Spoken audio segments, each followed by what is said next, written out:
오늘 설교 제목이 죽어야 산다 라고 정해봤습니다. 오늘 예배 오니까 서 목사님이 저보고 그러더라고요. 목사님 설교 제목이 너무 세다고. 여러분, 역설적인 표현이죠. 파라닥스칼한 죽어야 산다 라고 이야기하고 있습니다. 여러분, 성경에 보게 되면 이렇게 역설적인 표현들이 많이 등장하는 것을 보게 되죠. 크고자 하는 자는 섬기는 자가 되어야 된다, 이렇게 주님이 가르치셨어요. 그죠? 으뜸이 되고자 하는 자는 종이 되어야 된다. 무척 역설적인 표현이죠. 사도 바울도 내가 약할 때 강하게 됨을 그가 역설적인 표현하고 있는 것을 보게 됩니다. 고린도전서 여러분 1장에 보게 되면 하나님께 세상에 미련한 자를 택하셔서 세상의 지혜 있는 자를 부끄럽게 한다. 여러분, 그게 가능합니까? 굉장히 역설적인 표현이죠. 약한 자를 택하사 강한 자를 부끄럽게 한다고 이렇게 이야기하고 있어요. 천한 자를 택하사 멸시받는 자를 택하사 있는 자를 패한다라는 표현도 고린도전서에 나오는 걸 보게 되죠. 역설적인 표현이죠. 오늘 주님께서 오늘 본문에 말씀하시는 말씀 또한 무척 역설적인 그런 표현을 하고 있는 것을 알게 되죠. 25절을 보게 되면 자기 목숨을 사랑하는 사람은 잃을 것이요, 이 세상에 자기 목숨을 미워하는 사람은 영생에 이르도록 목숨을 보존할 것이다. 역설적인 표현 아닙니까, 여러분? If you love your life, you will lose it. If you hate your life, you will keep it. 이렇게 아주 표현하고 있는 역설적인 표현입니다. 여러분, 이 말씀을 누가 하셨습니까? 예수 그리스도가 하신 거예요. 그죠? 주님이 말씀하실 때 우리는 귀를 아주 크게 열어서 그 말씀에 집중해야 될 필요가 있죠. 주님께서 주님의 제자로서, 여러분, 제가 물어볼게요. 여러분 주님의 제자이십니까? 네, 아멘 소리 약한 것 같은데, 여러분과 제가 주님의 제자입니다. 주를 따르는 사람들은요, 주님께서 이렇게 역설적인 표현을 명확하게 이해해야 됩니다. 그래야지 우리가 주님의 제자입니다라고 고백할 수 있는 것이에요. 자, 오늘 이 말씀이 여러분과 저에게 명확하게 우리 심령에 새김받기를 바라요. 이해가 찾아오기를 바랍니다. 하나님을 알아보기를 바라요. 예수님이 무슨 말씀을 하시는지를 명확히 깨닫는 여러분과 제가 되기를 바랍니다. 우리가 제자입니다. 자, 제자들은 주님을 따르는 사람들인데, 주님을 따른다는 것은 자신에게 매일 죽는 것을 말합니다. 이 또한 역설적인 표현이죠. 여러분, 주를 따른다는 것은요, 죽는 것이요. 별로 이렇게 기쁜 소식 같지 않아요, 그죠? 그런데 주님께서 주를 따른다는 것은 죽는 거라고 이야기하고 있습니다. 오늘 24절에 보니까 내가 진정으로 너에게 말한다. 주님께서 이렇게 진정으로 이렇게 아멘 아멘 하면서 강조할 때가 있습니다. 주님께서 말씀하시는 거예요. 내가 정말 너에게 말하는데 밀알 하나가 땅에 떨어져서 죽지 않으면 하늘 그대로 있고 죽으면 많은 열매를 맺는다라고 말씀하고 있어요. 여러분, 지금 밀알은 씨앗이잖아요, 그죠? 씨앗이 껍데기가 단단합니다. 그걸 해체하고 땅에 떨어져 죽지 아니하면 열매를 맺지 못한다라는 말씀을 예수님이 하고 계시는 거예요, 그죠? 그런데 이 말씀은 지금 예수님께서 이 23절에 보게 되면 당신이 영광을 받으실 이야기를 합니다. 십자가에 대한 이야기를 하고 계시는 거예요. 당신의 죽음을 이야기하고 있는 것입니다. 예수님은 지금 당신에 대한 이야기를 하고 있는 거예요. 내가 죽어서 많은 사람들이 나로 인하여, 나의 죽음으로 인하여 영광을 받게 될 것이다. 많은 사람이 열매를 얻게 될 것이다. 구원의 열매에 대한 이야기를 예수님이 지금 하고 계시는 것입니다. 여러분과 저는요, 예수님의 죽음을 모방할 수 없어요. 제자이지만, 왜냐하면 이 죽음은 예수 그리스도께서 인류의 죄를 대신해서 죽은 죽음이기 때문에 그렇습니다. 우리는 이걸 할 수 있는 사람이 아니에요. 왜냐하면 특별한 죽음이었잖아요, 그죠? 그러나 예수님의 그 죽으시는 그 스피릿, 그 모습을요, 우리는 본받아야 되는 거예요. 그거는 모방할 수 있죠. 여러분과 제가 매일 죽는 주님의 제자라면 매일 죽는 연습을 해야 되는 거예요. 근데 여러분, 죽는 게 쉽습니까? 쉽지 않아요, 그죠? 쉽지 않습니다. 제가 말씀을 묵상하다가, 사실 말씀을 묵상하다 생각한 게 아니라 기도하다가 생각이 난 거였어요. 아마 이번 주에 말씀을 준비하다가 그런 생각이 들었을지 모르겠지만, 기도를 하는데 하나님, 내가 죽는 것, 매일매일 죽는 거가 나에게는 무엇일까요? 라고 기도를 하는데 떠오르게 한 것이 무엇냐면 설교였습니다. 저에게는. 여러분, 저는요, 하나님께서 설교하신 특권을 저에게 주셨어요. 영광스러운 일입니다. 그러나 이것은 두렵고 떨리는 일이에요. 그래서요, 사실 매주 죽는 것 같아요, 기분에요. 여러분, 제가 설교 준비 어떻게 하냐면요, 주일 저녁에 가서, 오늘 저녁에 가서 본문을 읽습니다. 다음 주에 할 설교 본문을 읽어요. 여러분 읽습니다. 그리고요, 늘 제 머리에 있습니다. 그걸 늘 묵상하고 살아가요. 아마 설교하시는 분은 다 아마 동의할 것입니다. 이게 영광스러운 일이고 특권이지만 너무 부담스러운 일이에요. 하나님 말씀을 증거하는데 얼마나 부담스럽겠습니까? 근데 제 마음가운데 찾아왔던 생각이 뭐냐면, 하나님, 제가 부족하지만 제가 죽는 연습을 해서 매일 죽음으로 말미암아 열매를 맺을 수가 있다면, 어느 한 성도가 주님께 안 믿던 사람인데 주를 믿게 됐다면, 어떤 성도가 신앙이 온전하지 못했는데 온전한 쪽으로 방향을 틀고 나아갈 수만 있다면, 이거는 하나님 열매 아니겠습니까? 라는 생각을 해서. 그러나 쉽지 않아요. 여러분, 죽는 게 쉽지 않습니다. 청교도 신앙인들이요, 세포 죽이기 운동을 했습니다. 근데 그냥 세포 죽이기 운동이 아니라 제 세포를 죽이기 운동을 했어요. 상상이 되세요? 제 세포를 죽이는데 이게 쉽지 않은 거예요. 그런데 청교도 신앙인들이 노력을 했습니다. 그런데 존 오웬이라고 하는 청교도 신학자가 책을 쓰면서 어떠한 결론을 냈냐면, 제 세포 죽이기, 이거는 불가능하다. 인간은 할 수 없다. 그런 결론을 내립니다. 그러면 해결책이 무엇인가? 해결책은요, 우리가 그리스도 안에 거함으로, 성령께서 역사하심으로 우리가 죽을 수 있는 자리에 나아갈 수 있다고 그가 고백하고 있어요.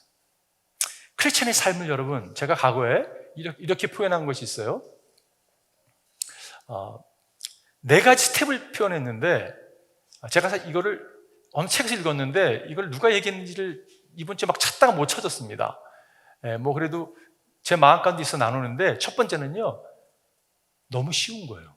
여러분, 크리스천 삶이 쉽습니다. 내가 구원받는 것, 나의 죄를 자백하고 주를 받아들이면 구원받잖아요. 이거 좀 쉬운 게 어디 있어요, 그죠? 그런데 그 단계, 두 번째 단계가 어떤 단계로 나아가냐면 너무 어려운 거예요.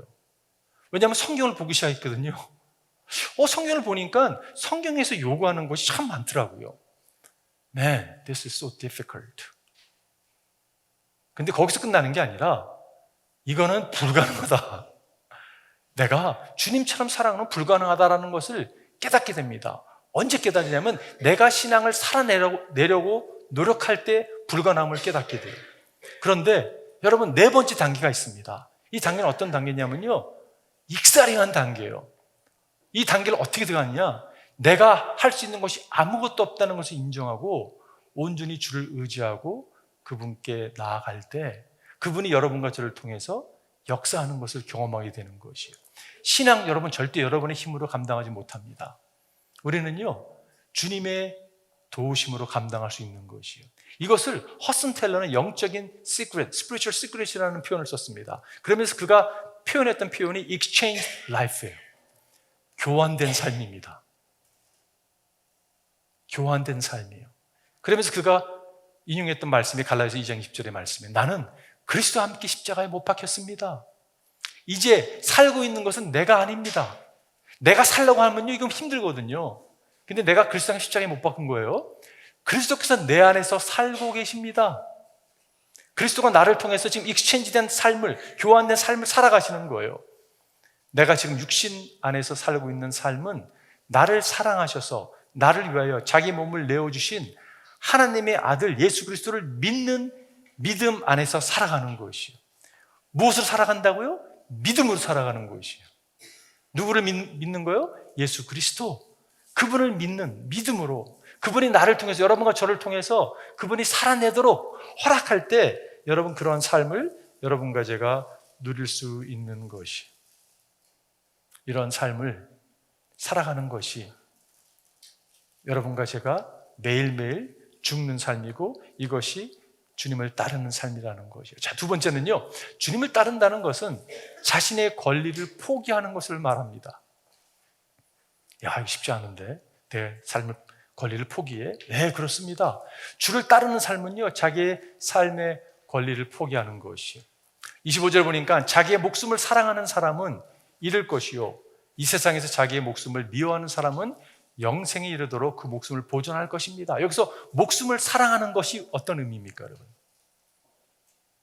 크게 두 가지를 볼 수 있는데 첫 번째는요, 이 세상이 전부인 양 여기고 사랑하는 것이에요. 여러분, 믿는 사람 가운데 믿는다고 표현하고 싶지는 않고요, 주일 예배에 참석한 사람 가운데 뭐 내세가 있겠어? 이게 전부지 라고 여기며 살아가는 사람이 있다면 그 사람은 신앙인 아니죠. 여러분, 요즘에 그 욜로족이라고 표현하잖아요. You only live once. 한 번 사는 거 그냥 원하는 대로 살아가는 거지 내세가 어디 있어? 철저하게 불신자의 모습입니다. 하나님이 없다고 여기는 삶이죠. 성경과 반대되는 삶을 살아가죠. 그런 사람들 향해 주님이 뭐라고 말씀하십니까? 사람이 온 세상을 얻고도 제 목숨을 잃으면 무슨 유익이 있겠느냐. 근데 여러분, 그 모습이 여러분과 제 모습이 되지 않기를 바라요. 또한 세상을 사랑한다는 의미는요, 세상의 가치와 똑같이 세상 사람이 추구하는 삶과 똑같이 살아가는 삶이 세상을 사랑하는 모습이라고 생각이 들어요. 근데 여러분, 여기에 많은 사람이 걸립니다. 기독교의 정체성, 가치관 별로 중요하지 않아요. 세상이 추구하는 거 똑같이 여기고 살아간다면 여러분, 이 또한 세상을 살아가는 모습이죠. 우리가 잘 아는 말씀 가운데 요한일서 2장에 보면 여러분은 세상이나 세상에 있는 것을 사랑하지 마십시오라고 요한이 이야기합니다. 누가 세상을 사랑하면 그 사람 속에는 하나님 아버지에 대한 사랑이 없습니다. 세상에 있는 모든 것, 곧 육체의 욕망과 눈의 욕망과 세상 살림에 대한 자랑은 모두 하늘 아버지께서 온 것이 아니라 세상에서 온 것이기 때문입니다. 여러분은 세상도 사라지고 이 세상의 욕망도 사라지지만 하나님의 뜻을 행하는 사람은 영원히 남습니다. 우리가 잘 아는 육신의 정욕, 안목의 정욕, 이생의 자랑, 여러분 똑같이 여러분과 제가 기독교인이라고 말은 이야기하는데 똑같이 이생의 자랑, 육신의 정욕, 안목의 정욕만을 추구하고 살아간다면 여러분 어떻게 제자라고 이야기할 수 있겠어요? 그렇지 않습니까, 여러분? 근데 이런 모습이 우리 가운데 있다는 것이요. 이것이 목숨을 사랑하는, 생명을 사랑하는 말씀이라는. 그렇다면 그럼 미워한다는 것은 무엇일까요, 여러분? 목숨을 미워한다, 생명을 미워한다는 의미는요, 심플하게 얘기한다면 권리 포기입니다. 다른 말을 표현하면요, 우상을 포기하는 거예요. 여러분, 제가 우상을 섬겨요? 네, 우리가 우상을 섬깁니다.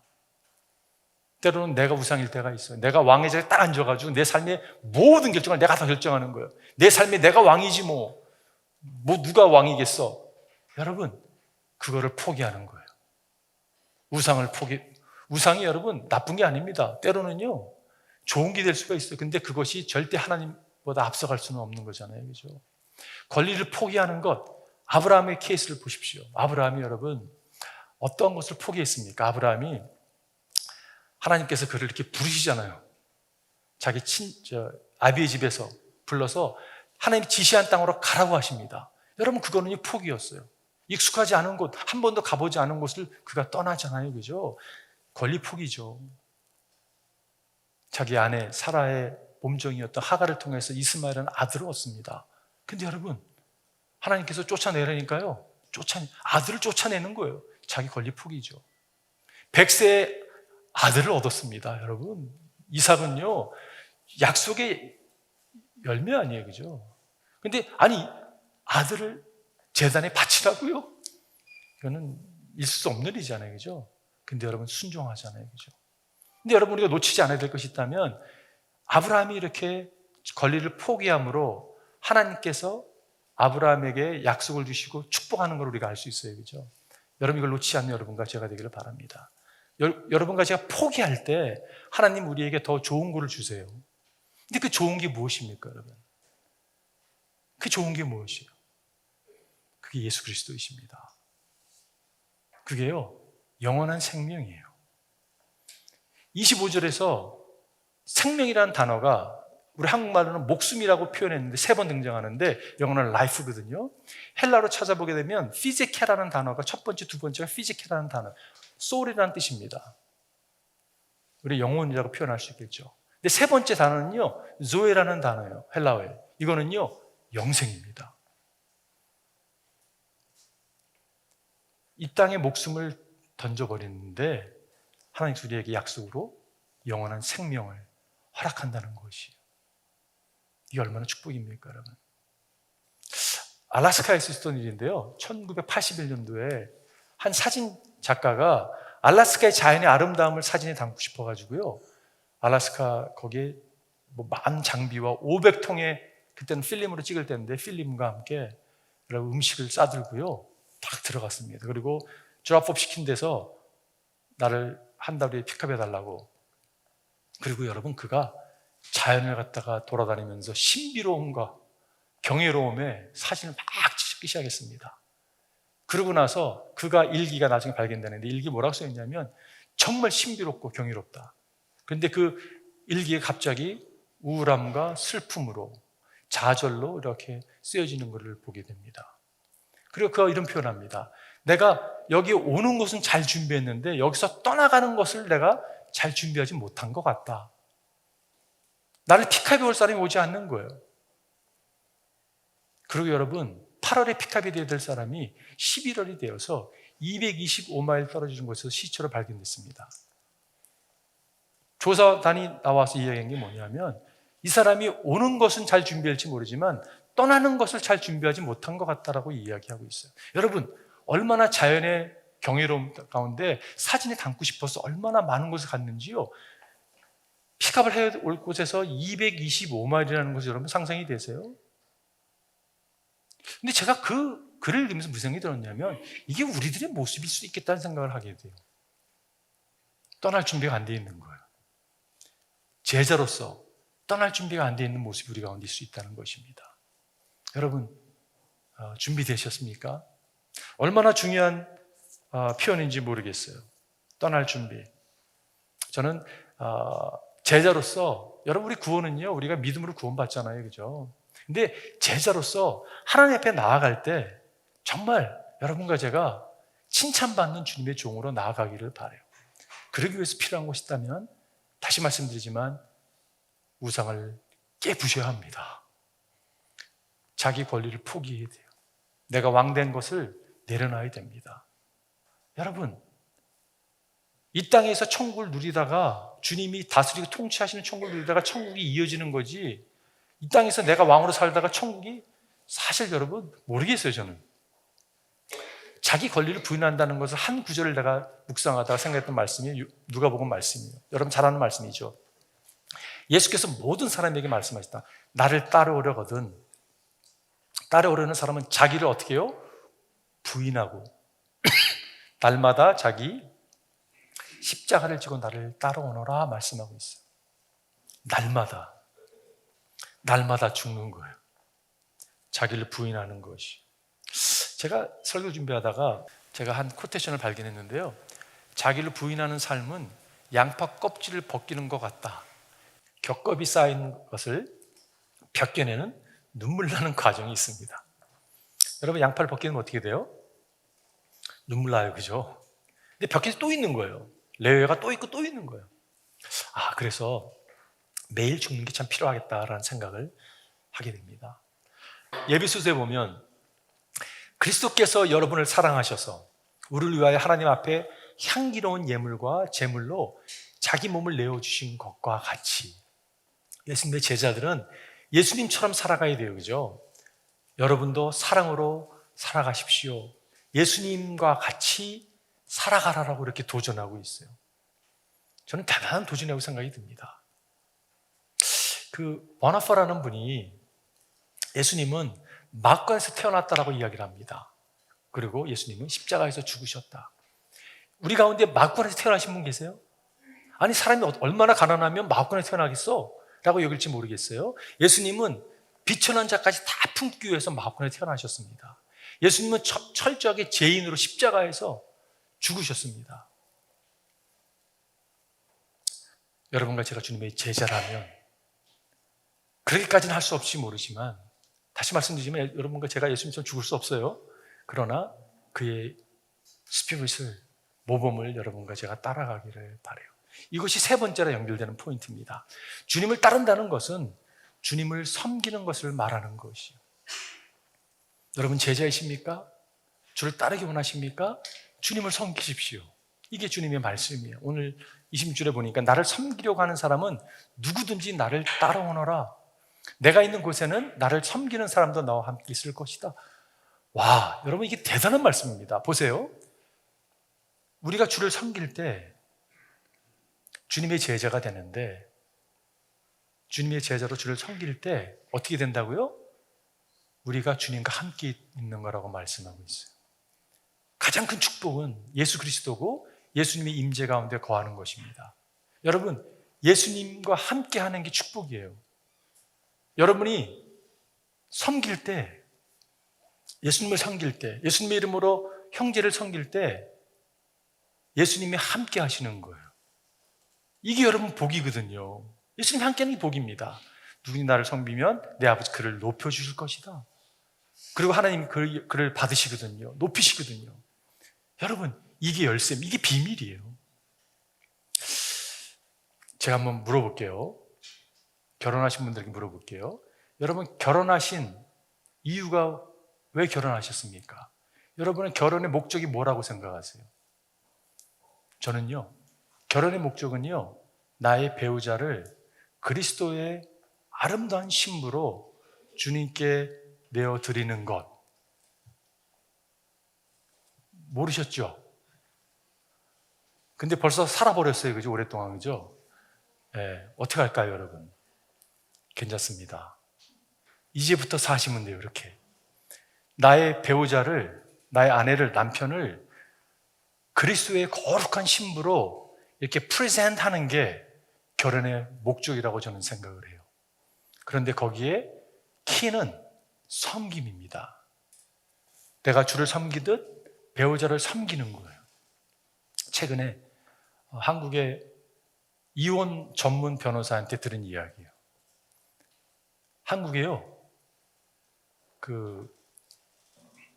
황혼 이혼율이 급증한다고 합니다. 황혼 이혼율이 급증하는 이유는 그동안 아내 되는 분이 참고 살았어요. 왜냐? 자식을 키우기 위해서. 재정적인 이유도 있었고, 더 이상 자녀가 다 커버렸습니다. 더 이상 참지 않아도 되는 거예요. 그래서 황혼 이혼을 선포하는 거예요. 왜 그렇게 됐을까요? 남자가 안 변했거든요. 받는 데만 익숙하지 섬김에 시옷도 모르거든요. 이런 모습이 있는 것입니다. 남자는 할 말이 없을까요? 있죠. 그들의 이혼하는 이유 중에 하나가 뭐냐면 아내가 나를 인격자로 여기지 않는다는 것이에요. 말도 함부로 하고, 인격자로 여길 만한 또 짓을 했어야지 또 이렇게 하는데, 이게 말씀 말씀 어려움이 믹스됐겠죠. 젊은 사람들의 여러분, 이혼의 첫 번째 사유가 뭐냐면 가사 부담을 하지 않는다는 거예요. 둘 다 일하는데 남자는 기대가 너무 아내는 무조건 일을 해야 되고 집안일 이런 거죠, 여러분. 무슨 말입니까? 열쇠가 뭐예요? 섬기지 않는 거라는 것이에요. 기도하기는 여러분과 제가요, 서로를 섬기는 자리에 나아가기를 바라요. 그럴 때 어떻게 한다고요? 하나님이 함께 하세요. 하나님이 함께 하실 뿐 아니라 하나님께서 여러분과 저를 높인다라고 이야기하고 있습니다. 상급이 예수님이십니다, 여러분. 여러분, 우리가 추구할 상급이 그런 세상적인 상급이 아닙니다. 너희가 나를 택한 것이 아니라 내가 너를 택하여 세운 것이다. 그것은 너희가 가서 열매를 맺어 그 열매가 언제나 남아있게 하라는 것이다. 그리하여 너희가 내 이름으로 아버지께 구하는 무엇이든 다 받게 하라. 여러분, 열매가 뭐예요? 열매가 예수 그리스도인 거예요. 예수님의 성품인 것입니다. 여러분과 제가 제자로서 예수 닮기를 바라요. 평생 주를 섬겼는데 마귀를 닮았으면 안 되잖아요, 그죠? 평생 주를 섬겼으면요, 예수 닮아야 되죠. 그러한 축복이 여러분과 저에게 있기를 바라요. 주님의 임재가 우리의 삶의 모든 영역에 있기를 바랍니다. 제가 한 리더십의 잡지에서 읽은 건데요, 하나님께서 당신의 부엌에 들어오지 않는다면 당신의 부엌에 문제가 있습니다. 만약 당신이 하나님을 당신의 레크레이션에 데려갈 수 없다면 당신의 놀이에 문제가 있습니다. 우리 모두는 영웅의 신을 믿습니다. 요즘 우리에게 가장 필요한 것은 평범한 일상의 신입니다. 여러분, 매일매일 삶 가운데 주님이요, 주님 되시는 거예요. 큰 일만 추구하는 게 아니라 예수님이 작은 일 가운데 주님 되셔서 주님이 영광을 받으시기를 바라요. 상급 생각하다가 주님이 함께하는 상급이라고 생각하니까 요한복음 14장의 말씀이 생각났어요. 내가 가서 너희를 있는 곳을 마련하여 다시 와서 너희를 나에게로 데려다가 내가 있는 곳에 너희도 함께 있게 하여. 저는 내가 있는 곳에, 이 주님의 말씀이 너무 격려가 됐어요. 여러분, 예수님의 제자들이 주님을 3년 동안 열심히 따라갔는데 주님께서 갑자기 빠빠이 하면서 가시겠다고 하는 거예요. 십자가를 지겠다고 하니까 제자들이 너무 혼돈이 찾아왔습니다. 근심에 빠졌습니다. 그래서 예수님께서 요한복음 14장의 말씀을 나누시잖아요. 그죠? 너희는 마음에 근심하지 말라. 하나님을 믿으니 또 나를 믿으라. 내 아버지 집에는 거할 곳이 많다라고 하시면서 이어지는 말씀이 내가 가서 너희를 위해 처소를 예비할 거라고. 그러면서 내가 있는 곳에 너희도 함께 있게 하겠다. 여러분, 이게 약속이에요. 얼마나 감사합니까? 여러분과 제가 거할 곳이 있다는 게 얼마나 감사한지 모르겠어요. 신앙이 있다고 하면서 이 세상이 마지막 다라고 여기는 그런 불신의 모습은 처절하게 우리가 거절하는 자리에 나갔으면 좋겠습니다. 결론 내릴게요, 여러분. 오늘 본문은 요한복음 12장은 마리아가 예수님 비싼 향유를 깨트려서 예수님의 발을 씻기는 것으로 시작됩니다. 마리아는요, 예수님의 죽음을 알아보았습니다. 그래서 예수님께서 이것이 나의 장사를 위함이다라고 말씀하신 걸 알 수가 있어요. 여러분, 예수님을 알아보는 게 얼마나 중요한지 모르겠어요. 여러분과 제가 예수님의 죽음을 알아보아야 됩니다. 예수님의 십자가를 알아보아야 돼요. 여러분, 예수님께서 너무 중요한 포인트인데 잘 들으세요, 여러분. 예수님께서 여러분과 저를 향해서요 막 달려오세요. 이 세상에 사랑을 베풀 대상이 나 하나밖에 없는 것처럼 막 달려오십니다. 그게 예수님이에요. 상상이 되세요? 나를 향해서 내가 너를 너무 사랑한다고 막 달려오시는 분이세요. 그분을 알아봐야 되는 거예요. 그분을 알아볼 때 여러분, 섬김은요 내가 십자가를 지지 절대 그렇지 않습니다. 섬김은 그냥 자연적으로 나오는 것이에요. 여러분, 주의 일은요 그냥 자동적으로 하는 거지 기뻐서 하는 거지 억지로 갈 수 있는 게 아니거든요. 근데 그 시작이 어디라고요? 알아보는 거예요. 그럴 때 주님의 역설적인 말씀이 다 이해가 되는 거예요. 아, 이게 이 말씀이구나. 아, 목숨을 미워하는 것? 당연히 할 수 있지. 제가 말씀을 준비하다가 저희 교회 어린 자녀를 둔 부모님들 계시잖아요. 그분들이 생각나서 적용적인 측면에서 하나만 나누고 마치겠습니다.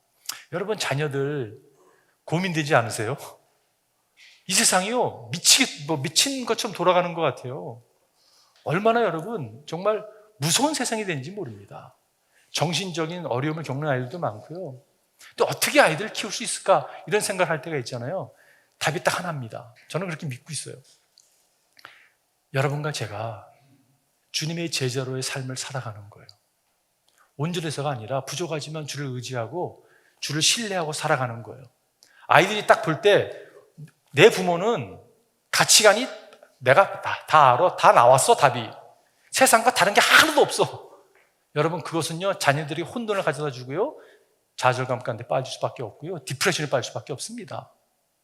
그러나 내 부모가 온전하지 못하지만 주를 사랑하고 주를 섬기고자 하는 정말 삶으로 드러내는 그 삶이 보여지게 된다면 여러분, 말이 아니라 아이들이요 방황하고 힘들어하는 시간을 지난다 할지라도 분명히 돌아옵니다.